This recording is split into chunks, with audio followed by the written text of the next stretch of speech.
இன்றைக்கான வீடியோவில் என்ன நடக்குன்னு சொல்லிட்டு பார்க்கலாம். வீடியோக்குள்ளே போகிறதுக்கு முன்னாடி நம்ம சேனலை சப்ஸ்கிரைப் பண்ணிவிட்டு பக்கத்தில் கலெக்ட் பட்டனை தட்டி விட்டுருங்க. வீடியோ வந்துட்டு செம்ம சூப்பராக இருக்குது. சரி வாங்க வீடியோக்குள்ளே போகலாம். ஃபஸ்ட்டு சீனில் வந்துட்டு பரிகாரம் பண்ணுறதுக்காக கிளம்பி வந்துக்கிட்டு இருக்க தீபா வந்துட்டு நான் வேணா ஒரு தடவை அவர் கால் பண்ணி பேசிடவா அப்படின்னு சொல்லிட்டு கேட்க ரம்யா வந்துட்டு ஷாக் ஆகுறாங்க. ஆத்தாடி அத்தா இவ பேசுனான்னா எல்லாம் கொலாப்ஸ் ஆயிருமே அப்படின்னு சொல்லிட்டு வேணா தீபா அவர் வந்துட்டு டென்ஷனில் இருப்பாங்க. அது மட்டும் கிடையாது, நீ இவ்வளோ ரிஸ்க்கான பரிகாரத்தை பண்ண போகிறேன்னு சொன்னால் அவர் என்ன ஒத்துக்குருவாரா? வேணாம் தான் சொல்லுவார். அப்போது உங்கள் அத்தை உயிர் என்ன ஆகுறது? அது மட்டும் இல்லாமல் இந்த பரிகாரத்தை வெளியில் சொன்னால் பலன் இருக்காதுன்னு வேற சொன்னாங்கல்ல, நீ இவ்வளவு செஞ்சு ரிஸ்க் எடுக்கணுமா அப்படின்னு சொல்ல, நீ சொல்கிறது சரிதான் அம்மோ, நான் வந்துட்டு பேசலை, இருந்தாலும் அவர்கிட்ட சொல்லாமல் இருக்கிறது எனக்கு கொஞ்சம் கஷ்டமாக இருக்குது அப்படின்னு சொல்ல, சரி விடுடி, உன்னை நினச்சாலும் எனக்கு கொஞ்சம் கஷ்டமாக தான் இருக்குது, ஆனால் இதுக்கு மேலே உன் புருஷங்கிட்ட உன்னால் எப்போவுமே பேச முடியாது, ஏன்னா நான் தான் உன்னை ஆத்தோட அமுச்சு விட போடனே அப்படின்னு சொல்லிட்டு ரம்யா வேற மனசுக்குள்ளே குதூகலமாக இருக்க. அந்த சைடு தீபா வந்துட்டு யோசனை மணிக்கே வர்றாங்க. அடுத்த சைடு கார்த்தியும் ராஜாவை என்ன காமிச்சிட்டு இருக்காங்க. என்ன வந்து மாப்பிள்ளை பண்ணுறது, எவ்வளோ தேடி சிஸ்டரை கண்டுபிடிக்க முடியலையே, எங்கே தான் இருக்காங்கன்னு ஒரு குழு வேற கிடைக்கல, உண்மையிலே இந்த ரியா தான் கடத்தி வச்சிருப்பாளோ அப்படின்னு சொல்லிட்டு பேசிகிட்டு இருக்கேன். திடீர்னு வந்துட்டு ஃபோனில் ஏதோ மெசேஜ் வர்ற மாதிரி இருக்குது, என்னன்னு பாரு அப்படின்னு சொல்லிட்டு கார்த்தி கொடுக்க, மாப்பிள்ளை தீபா சிஸ்டர் தான் எப்பயும் உனக்கு வாய்ஸ் மெசேஜ் அமைச்சிருக்காங்க, இதை நீ பார்க்கவே இல்லையா அப்படின்னு சொல்ல, ஐயோ உங்கள் மொபைல் சுவிட்ச் ஆஃப் ஆயிருந்துச்சா, அதனால இந்த மாதிரி மெசேஜ்லாம் பண்ணியிருக்க மாட்டாங்கன்னு நினச்சி நானும் மொபைலில் வந்துட்டு அவ்வளோவா இன்ட்ரெஸ்ட் எடுக்கல, ரியா கடத்திருப்பாங்களா இல்லை வேறு யாரும் பேச்சு கேட்டு போயிட்டாங்களான்ற அந்த யோசனையிலே இருந்துட்டேன், என்ன சொல்லியிருக்காங்கன்னு பாரு அப்படின்னு சொல்லி இவங்க ரெண்டு பேரும் அதை வந்துட்டு ப்ளே பண்ணி பார்க்குறாங்க. நான் வந்துட்டு ஒரு கஷ்டமான பரிகாரத்தை பண்ண போகிறேன், என் அத்தை வந்துட்டு உயிர் பிழைக்கணுன்றதுக்காக டீபாய்க்குள்ளே இறங்கி காலையில் சூரியன் உதிக்கையிலேருந்து அஸ்தமனமாகிற வரைக்கும் இந்த பரிகாரத்தை பண்ண போகிறேன் அப்படின்னு சொல்லி எல்லாமே டீட்டெயிலாக போட்டிருக்கு. என்ன மாப்பிள்ள இது சிஸ்டர் வந்துட்டு ஏன் இப்படி ஒரு முடிவு எடுத்தாங்க அப்படின்னு சொல்ல, அதான் தெளிவாக சொல்லியிருக்காங்களே என் அம்மாவோட உயிரை காப்பாற்றுறதுக்கான்னு சொல்லிட்டு, எனக்கு என்னமோ இவங்க இவ்வளோ தூரம் ரெக்கார்ட் பண்ணி அமுச்சு விடுற அளவுக்கு கிளவராக யோசிச்சிருக்காங்கன்னா பின்னாடி இருந்து யாரோ இவங்களை வந்துட்டு தூண்டி விட்டுருக்காங்கன்னு தான் நினைக்கிறேன். இதுக்கு பின்னாடி யாரோ கண்டிப்பாக இருக்காங்க, அந்த சதியில் தான் இவங்க தெரியாமல் சிக்கியிருக்காங்க.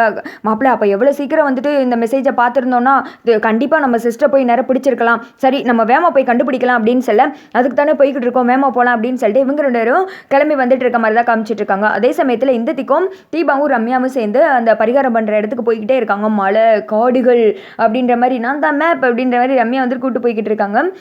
சுற்றியில் அருவியெல்லாம் கொட்டிக்கிட்டு இருக்கா. அந்த பக்கம் போலீஸ் அமையர் வேறு அப்படியே ரெடியாக இருக்க, அவங்க முன்னாடி போய் நின்றுட்டு இருக்காங்க. வாங்க பக்திகளா, எப்போ வந்தீங்க அப்படின்னு சொல்லிட்டு அவர் கேட்க, இப்போ தான் சாமி வந்தோம் அப்படின்னு சொல்லிட்டு ரம்யா கேட்குறாங்க. நான் வந்துட்டு பரிகாரத்துக்கு எல்லா ஏற்பாடும் பண்ணிவிட்டேன், உங்களுக்காண்டி தான் காத்துட்டு இருந்தேன் அப்படின்ற மாதிரி அவர் சொல்லிட்டு ரம்யாவை பார்க்குறாங்க. சக்ஸஸ் அப்படின்ற மாதிரி ரம்யாவும் சிரிக்கிறாங்க.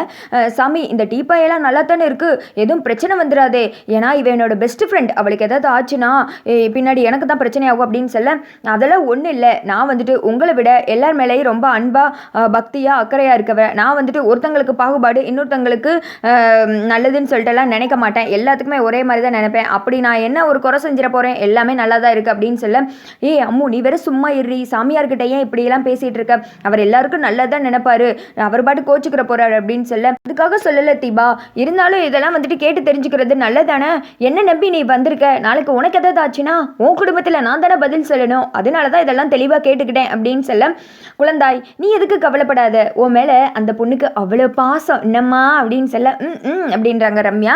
இதெல்லாம் கேட்டு தெரிஞ்சுக்கிறது நல்லது தான், இதில் எதுவும் தப்பு கிடையாது, நான் ஆசை பணம் விருப்பு வெறுப்பு இதெல்லாம் துறந்து தான் நான் இந்த சாமியார் பொறுப்பை ஏற்றுட்டு இருந்திருக்கேன், உங்கள் உயிருக்கு எதுவும் ஆகாது, அதுக்கு நான் பொறுப்பு, இந்தம்மா குழந்தாய் இந்த சேலை எடுத்து உன் ஃப்ரெண்டை வந்துட்டு கட்டிட்டு வர சொல்லுமா, பரிகாரத்துக்கு ரெடி ஆயிடுச்சு அப்படின்ற மாதிரி சொல்ல, ரம்யா வந்துட்டு தீபாவை கூப்பிட்டு போகிறாங்க. சேலைலாம் கட்டி வந்துடுறாங்க. தீபா இன்னும் கொஞ்ச நேரத்தில் இதில் ஏறி நீ ஆத்தோட ஆத்தா போகிற, அதுக்கடுத்து எல்லாமே எனக்கு சொந்தமாக போகுது, உன் புருஷன் உன் தாலியிலேருந்து எல்லாம் அப்படின்னு சொல்லிட்டு ரம்யா நினச்சிட்டு இருக்கு. அந்த விளக்கேற்று அப்படின்ற மாதிரி போலீஸ் எம்ஆர் சொல்ல, தீபாவும் போய் விளக்கேற்றுறாங்க.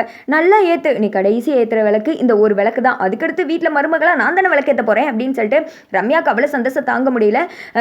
டீப்பாயில் ஏறி உட்காருமா அப்படின்னு சொல்ல, இந்த பக்கம் ரம்யா வந்துட்டு தம்சம் காமிக்கிறாங்க. சூப்பர், நம்ம பிளான் சக்ஸஸ்ன்ற மாதிரி தீபா வந்துட்டு டீப்பாய்க்குள்ள ஏறி உட்காடுறாங்க. இந்த திக்கம் கார்த்தி வந்துட்டு தீபா இருக்கிற இடத்த தெரிஞ்சு கார்த்திக் ராஜா விறுவிறுன்னு வந்துட்டு இருக்காங்க காட்டு வழியா.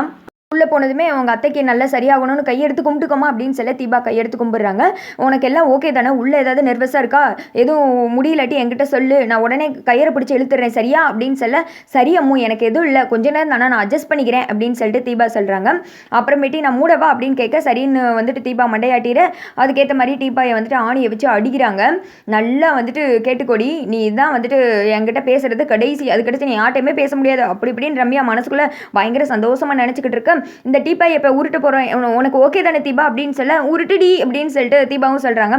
அதுக்கேற்ற மாதிரியே கயரெல்லாம் வச்சு கட்டி தீபா வந்துட்டு அப்படியே அந்த ஆற்றுல வந்துட்டு உருட்டி விட கயர் வந்துட்டு சர சர சர சரன்னு போய்கிட்டே இருக்குது. இந்த திக்கம் வேமா சரசரன்னு கார்த்தி வர்ற மாதிரி காமிச்சிட்டு இருக்காங்க. அதோட பார்த்தீங்கன்னா இந்த வீடியோ வந்துட்டு முடிஞ்சிருது.